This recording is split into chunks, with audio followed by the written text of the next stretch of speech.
It's always so annoying when I have to put the camera here. I wish I had a tripod or something. I do, but it's broken. Anyway, this is another update. Mostly DVDs, a couple of Blu-rays here too. A lot of mixed things here. Anyway, I was supposed to be in school right now actually, but I overslept 3 hours. So I thought that there was no point in going now, because I'm finishing soon, you know. So my sleep has really been, I mean, I've been falling asleep too late, and I've been really tired in school, and then I've gotten home and I've ended up taking a nap for 2, sometimes 3 hours in the afternoon or the evening, and that just doesn't feel right, and then once again it fucks up your sleep routine or whatever when you're supposed to go to sleep that night, and it just keeps on going like that. So I have to try not to take naps, I think, even though it's difficult when you're extremely tired. Anyway, so yeah, I overslept today about 3 hours, so that's why I'm at home right now. I mean, I finish at noon anyway, so I didn't think it was. I mean, I just stayed home. I decided to not go at all. But anyway, so I'm really annoyed with myself right now. But I don't know if I said this, but yeah, I recently started school about 2 months ago. Maybe I said that. I think I did.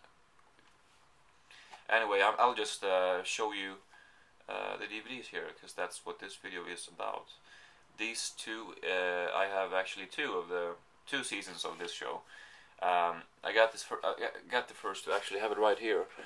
This one only once released on Region 2, or they released season 1 on Region 2 separately. This is the first 2 seasons. So I don't know why they're not continuing releasing them on on Region 2, because they have released season 1.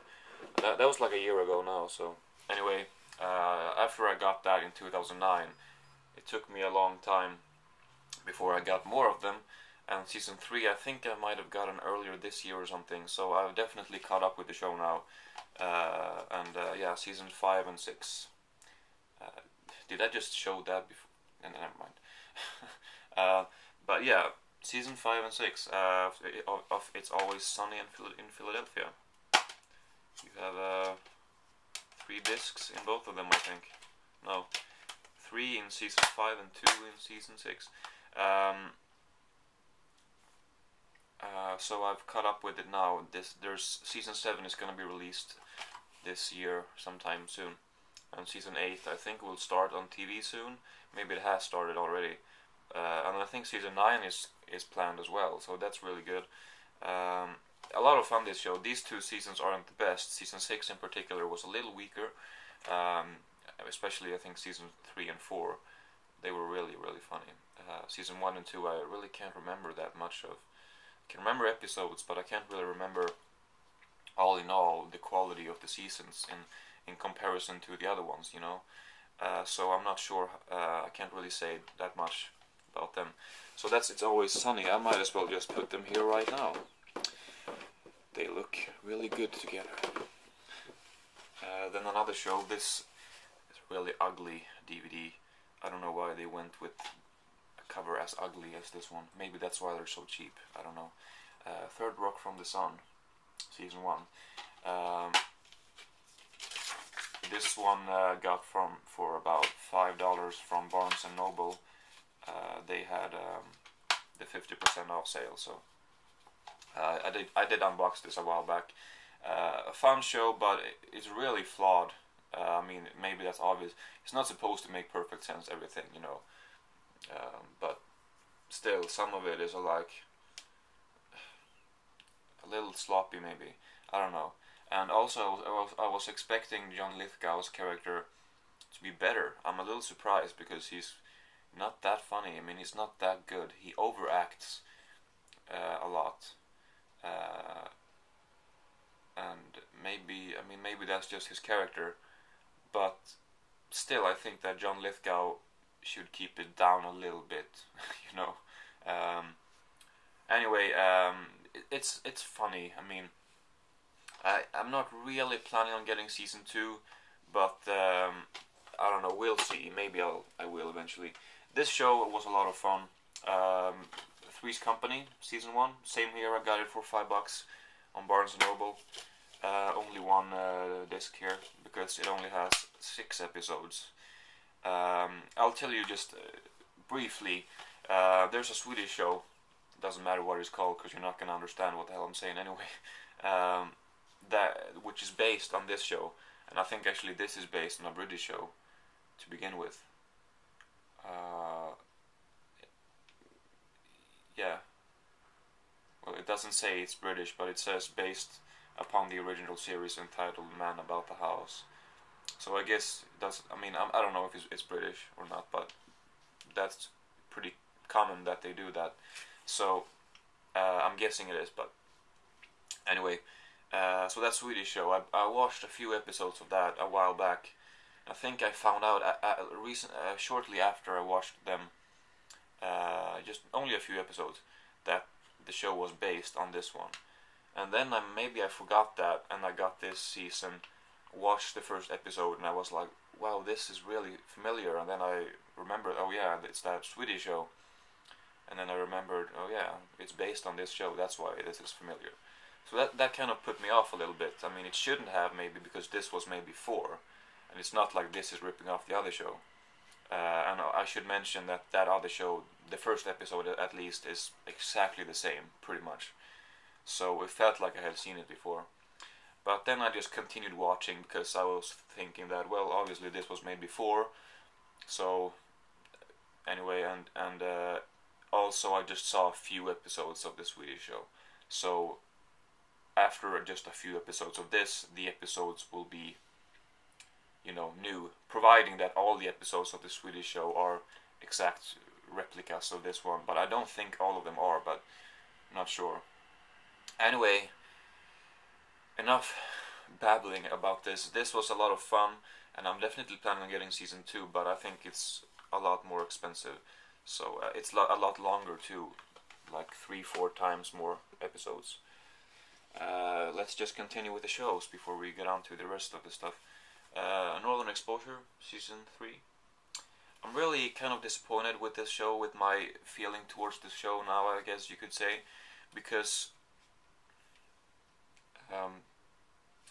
the first 2 seasons, they had such a sort of cozy and warm feeling, just very, well, whatever the English word is, and I just really enjoyed it. They had this just certain feeling that I couldn't, that hasn't been matched in that many other things, and I think that has a lot to do with the setting of this very sort of rural place, or very primitive, or whatever, Sicily in Alaska. But anyway, that sort of went away with this season. Maybe it's because it's so many more episodes, and maybe it's too much at once in a way, or maybe the show is just starting to become too pretentious. It is. I mean, Chris in the morning, his philosophical, not just occasional but recurring philosophical ramblings, and he just keeps on talking about, quoting books, and I don't care about what you're saying, dude. That sort of thing, and a lot of the sort of almost spiritual storylines or plot lines, and pretentious. Once again, they're pretentious, the plot lines. Sorry that I can't find another word for that, but I just still kind of like it, but it's not as good. I'm really annoyed with a lot of the characters, and that's not good. And I don't know. It's okay. I don't know if I'm gonna continue with the show, but maybe I'll notice sometime in the future that I want to continue with that show. Then I will get another season. Then we got season 2 of Grounded for Life. Really cheap, this one. First one only had a couple episodes. I don't know where I have it. It's right here. Well, actually it had more than I thought. 15 episodes. But this one has 22. This one was really cheap too, so you want to get this show, well, I think they released the whole series now recently, so that might be the best way to get them. But these two first ones are really cheap too, if you want to get them. Then the last three, I think there's 5 seasons, they are much more expensive. So if I'm gonna get those, or if I'm just gonna buy the complete series and get rid of these, I don't know. I'll see if I can get them for a cheap price, those other seasons. Or, if not, I'll eventually get the complete series. Last show of this update before I get on to the other things. Gilmore Girls, Season 4. I'm currently watching Season 5, and I'm about halfway through, a little bit more. And this is the best season so far, I think. This one was the one that sort of was the most sort of emotionally involved or whatever with the characters. I cared more about them, and I started appreciating some of them a lot more. Like Kirk, I think I liked more. Also, I have to say there's some I really don't like, some characters I don't like. But I might come back to that more in Season 5, because, yeah, anyway, but especially Richard and Emily, really liked what happened in their lives here. That's two great characters. I don't think I noticed that as much before as I've done now, that Richard and Emily, they're both really good characters. I think I liked Emily more before, and I found Richard to be kind of a dull, upper class man, I mean, I don't know. But now I think both of them are really good, and also what's going on between them in Season 5 is really good. Yeah, it might be a bit of a guilty pleasure. I'd say maybe this show and Desperate Housewives are my two main guilty pleasure shows. Although Desperate Housewives is a more prominent example, because I really love that show, and I don't love Gilmore Girls. I just really like it. So anyway, let's continue.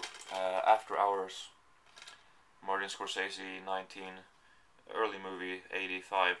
Well, yeah, not that early, I guess.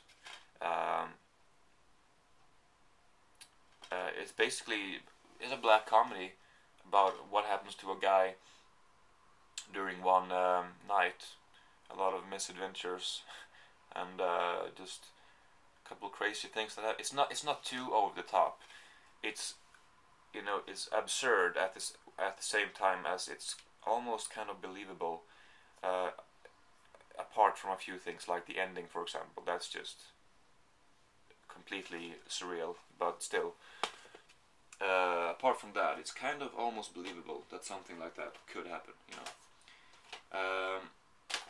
Oh, this movie I've had forever. I don't know when I bought it, but Gorgeous with Jackie Chan. This is a very misleading cover, and it says the world's #1 action hero just met his match. First of all, it's not about that at all. That fight you see there is one out of 2 fights between the two of them that are not even very important to the storyline. They're not important at all.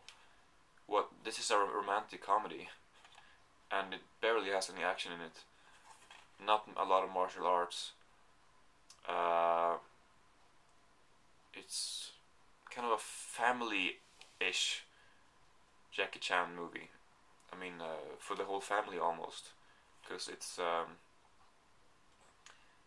I don't know. It just comes off as a little misleading what that movie is. Then PJ Harvey on tour. Please leave quietly. PJ Harvey is a musician, rock musician mainly. Her last 2 albums, her last album and White Chalk, which might be her last before her last.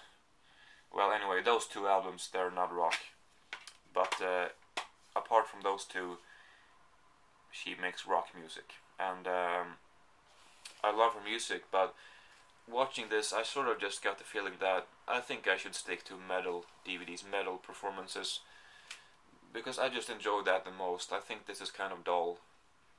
It's good, but I just didn't enjoy it that much. And I think I love music DVDs and concerts, but mainly metal, heavy music. You know, that's just what I like to watch the most. So I'll stick to that, I think. Then we have something. It's really interesting. The complete works of Yuri Norstein. I'm not sure if it is the complete works, but it has a 25th First Day from 1968, Battle of Kurganets from 1971, Fox and Rabbit from 73, Huron and Crane from 74, Hedgehog in the Fog from 75, and Tale of Tales from 78. So that's 34 years ago the last one was made. I'm sure he's done something since then. I mean, I don't know. Anyway, I thought about making a separate video for this, but well, maybe I will. I don't know. But he is a Russian. I think he's Russian.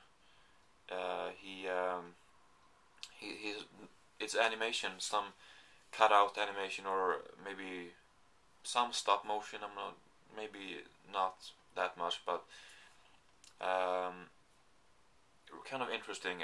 Especially Tale of Tales is a great short, but it has some things I didn't care for. Like the first 4 were no good, but the second 2, they were definitely good, and in particular Tale of Tales. Then we have, let me check the time here actually. Well, Swedish DVD, Kul Godis. This is, not gonna talk about this one that much. I have a bunch of DVDs from this guy, and there's another one that has been released, which I'm gonna get, and one which is gonna be released this year. That's his name right there on the top, and he's a comedian. And this is another DVD of his stuff. This one was really bad, I have to say, because the clips they have in here from different shows and programs, and you have seen it before. It's just, and it says tons of special features. There's no special features. Like 2 minutes of special features, and most of that is from a show that he recently made, and that's on DVD too. I don't know what the point is. That's not special features. That's just trying to make money. I mean, I don't know. This was really disappointing. Then we get 2 criterions. First is The Killing. Really good movie, and I love the artwork and everything here. This is by Stanley Kubrick from 1956.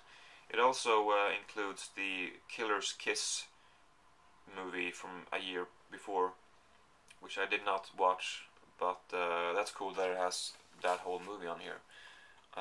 That's on disc 2, and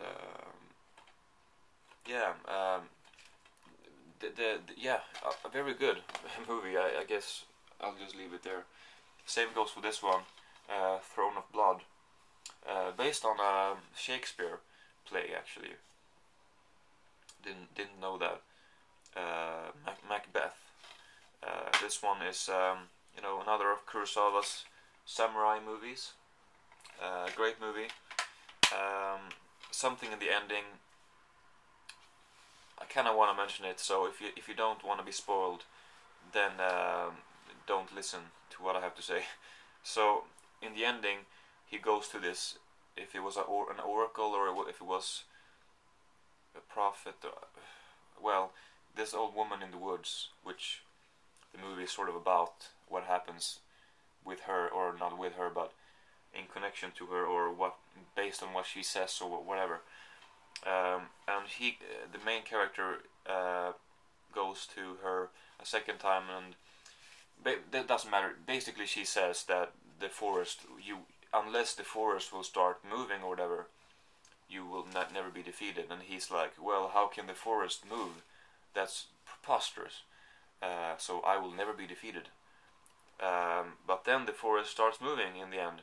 You see it come closer, and that's such a cool image.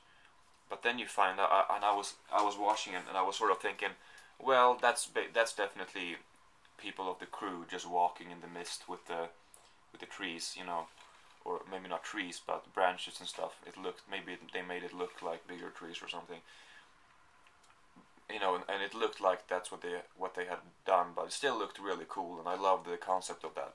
But then in the end, or well, this is in the end, but a few minutes later, you find out that, well, it is people walking, holding them in the movie too. People from the other side, or from the you know, conquering army, or whatever you call it. And then I would have liked it if it actually was the forest that was moving, you know. But maybe, I don't know. Maybe that's, I don't know what Macbeth. I'm not. I mean, I'm familiar with the name and everything, but I don't know. I don't know what it is, what it's about. So maybe he couldn't change that because it wouldn't be true to the original story or something. I don't know. Anyway, I'll try to be quick with the next four Blu-rays. But either way, though, Throne of Blood was a great movie, and I'm gonna watch more Kurosawa. Trainspotting, enjoyed it. Unboxed this recently, and I had seen it before, by the way, and I do have it on DVD. Unstoppable. Let's just say I had an enjoyable Saturday afternoon when I watched it. A fun movie. Don't think I will watch it again or anything, but it was definitely fun. This one was good, but was a little too based on cliches. It could have been great. I mean, the style was cool and everything. And also I had a headache when I watched it, so maybe that's why I have a bad memory from it or whatever. But it was definitely a good movie. It just a little too many cliches, and that's Collateral. But nonetheless, it was good. And then this one, not from that unboxing that I did a while back, but I actually got this from my dad last Christmas, and I never watched it. And it's Earth, and this says that it's the best of planet Earth.